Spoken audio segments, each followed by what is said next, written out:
What's up, guys? We are not in the lab today. We're actually out wheeling, and we've got this really cool new tool with us that we're going to go over today in the video, so stay tuned.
What's up, guys? So today we've got the RevivAir kit here with us that we're going to do a little demonstration with. Super neat tool. Basically, this is a set it and forget it system for airing your tires up, but also airing your tires down. So you can see here, it's got the 4 different nozzles for 4 tires, obviously. They give you about a 20-foot long line that just simply push it in. And then you've got the fitting here that just goes right onto your tire. When you want to take it off, you do 1 click to let the pressure out. You might have heard it just then. And then 2 click and it comes back out. So you get 4 hoses in this kit, 1 unit. It is powered off of your battery, so you get a set of quick connect cables. Alligators just go straight onto the battery, and it works very, very simple. As you can see here on the gauge, there's settings to put whatever PSI you want. So whatever you're running, 37, 35, 32, you set that, and then you hit start. And it automatically sends it out to all the various tires equally so that all the tires have the same exact PSI. Now, if you're deflating, you just set it down to whether you want an 8 PSI, 7 PSI, 15 PSI, whatever it is, same thing. You set it, press start, and it lets all the air out. So super simple to use, guys. I've loved it so far. It's got about a gallon tank, I think, on it. But these guys are pushing the market hard. It's a great product. You can see the little compressor here on top that runs it.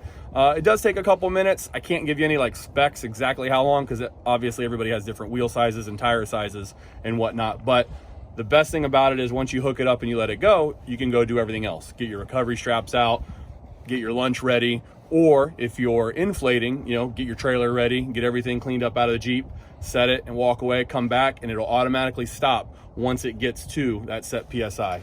Now, there are a couple options here on it. If you hit the little screwdriver, you got the PSI offset. So if your tipping system says that it's 37 and this says 35, you can adjust that so that when this says 37, your vehicle also says 37 as well. So that's pretty neat too. You've got a deflate timer and the PSI max. So if you don't want it to ever go too much, obviously you can set that, leave that as setting. Then once you go back, again, you're back to the regular screen. So super simple to use, guys. Great product. The price, I'm not sure on exactly right now. I want to say it's around the $400 to $500 range, but totally worth it. Totally worth it. So get ready to stay tuned. We're going to show you how it works.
All right, guys, you can see we've already got it plugged in. It's currently working. This is pretty much a set it and forget it system. That's one of the things we like about it. There's all the other things you got to do. If you don't have a Rubicon, you got to disconnect. You got to get your recovery gear ready for the trail. Put this together, quick connects on each valve stem, and set it and forget it and let it go. So right now it's working. It's going up to 32 PSI is what we set it at. So it'll go ahead and do its own thing, level out all 4 tires, and we'll just worry about everything else to get ready for the trails.